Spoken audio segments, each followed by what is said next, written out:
大家好，我是 Tony。我們做了夜宿金瓜石。今天一大清早，我一個人出來散步。這個時間上午7點鐘，金瓜石應該是沒有任何遊客，所以可以安靜的遊蕩，去逛逛我以前走過的一些熟悉的景點，然後待會再回來吃早餐。清晨的陽光照耀大肚美人山。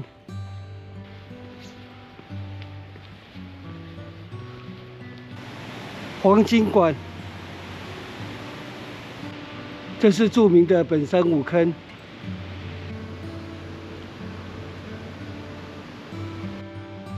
這是台金時期的壓風機，主要的功用是將空氣輸送進入礦坑內。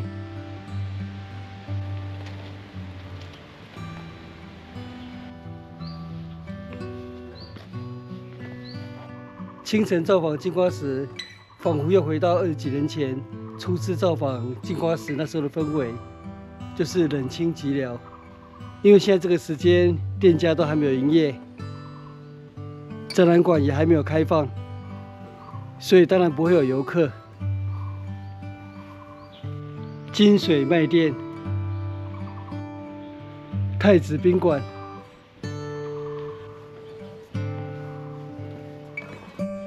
這是金瓜石郵局，這一棟是大地館，這一棟是金瓜石派出所，這是4聯棟日式宿舍，這是金瓜石礦區的所長宿舍，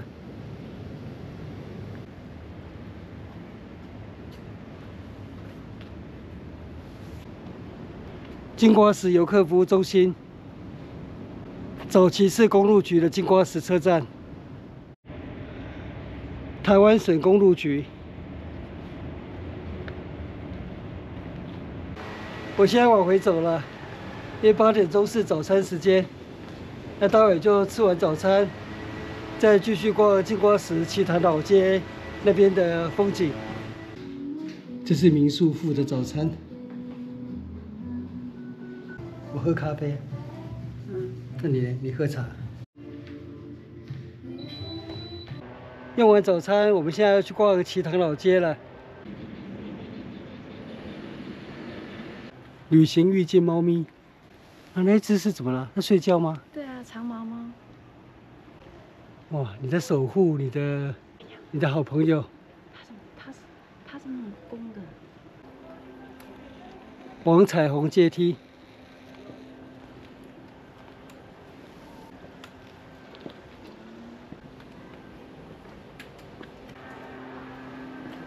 前面是阿嬤的廚房，這邊的白帶魚米粉湯非常有名。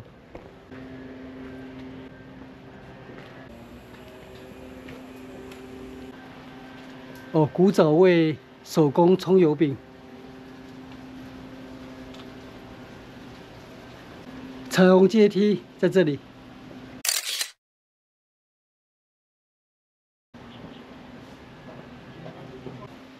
奇塘茶語還沒有營業。哦，這是木造的日式建築。奇塘老街這邊有不少商家，不過上午9點多都還沒有營業。這是柑仔店。奇塘小巷咖啡。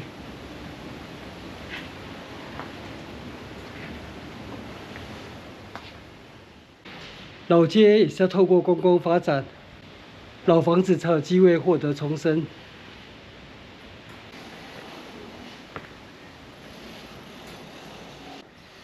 這棟房子已經荒廢，僅剩下屋牆而已，裡面是雜草叢生，變成樹屋了。現在在9份老街看不到的滄桑，在金瓜石奇塘老街還看得到。嗨，早。我們剛經過奇塘老街，現在走到這裡，那再上去就是日本時代金瓜石礦工醫院的舊址。這是金瓜石礦工醫院的舊址。建築已經拆除，現在變成是停車場了。這是金瓜石醫院的老照片。1933年，日本礦業株式會社取得金瓜石礦權後，創立台灣礦業株式會社，並在這裡興建金瓜石醫院。這邊通往黃金館，供血館就在上方不遠處。我們待會再過去。金曼會館，我記得以前金瓜石天主堂是在這裡。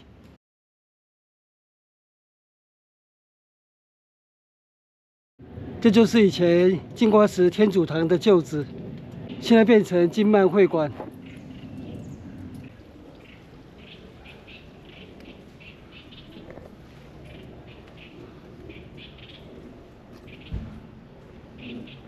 哦，我老婆穿着紅衣，跟着紅磚，非常的搭配。很多人都覺得這裡也蠻適合拍網美照，我個人是覺得也蠻適合拍滄桑照。尤其是我們上了年紀的人，對這樣的景物是非常有感。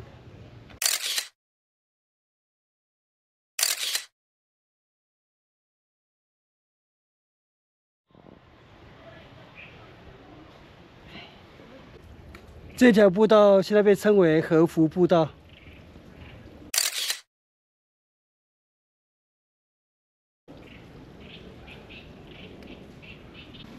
這裡是供血館，原址為台灣金屬礦業股份有限公司時期的員工宿舍。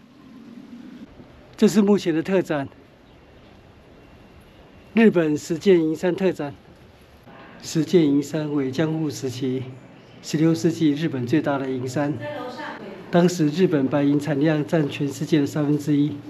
當時日本以輸出白銀與中國貿易。石見銀山開採近400年，直到1923年為止。石見銀山大生町著名憲章。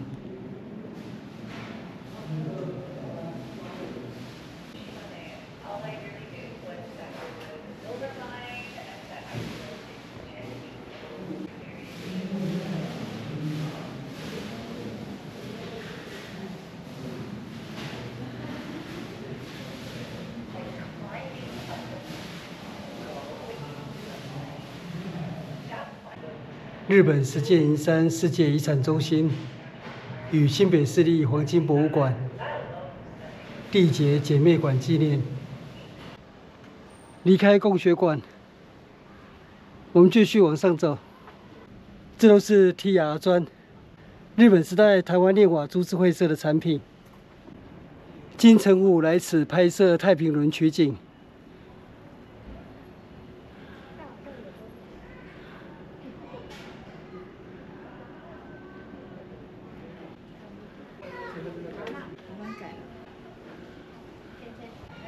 這個區域就是我今天上午7點多造訪過的區域。金瓜石派出所、金瓜石郵局、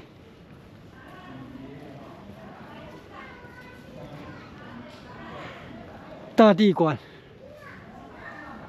太子賓館開門了，建築物那邊還是沒有開放，仍在整修中。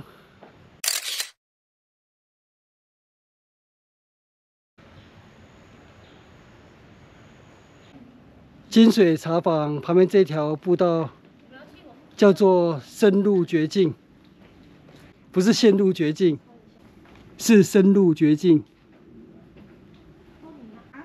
這石器的駁坎上面都是蕨類，還有樹根。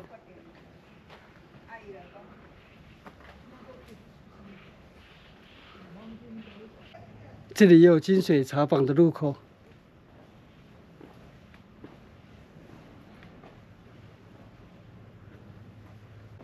前面這裡還有幾棟煉金樓、金屬工藝館。不過我老婆沒有走過來，那我就往回走了。黃金博物館這邊的展館非常多，反正一次也逛不完，所以每次來的時候就隨意逛逛。現在走往黃金館。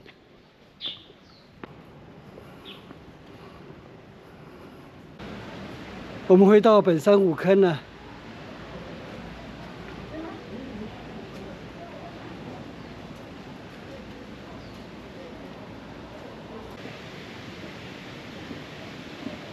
那我們今天上午的金瓜石散步之旅就到這邊結束，謝謝收看，我們下次見，拜拜。影片下方的文字資訊欄裡面有本次旅行路線的 Google 地圖網址連結，歡迎您點選網址，打開地圖，作為旅行的參考。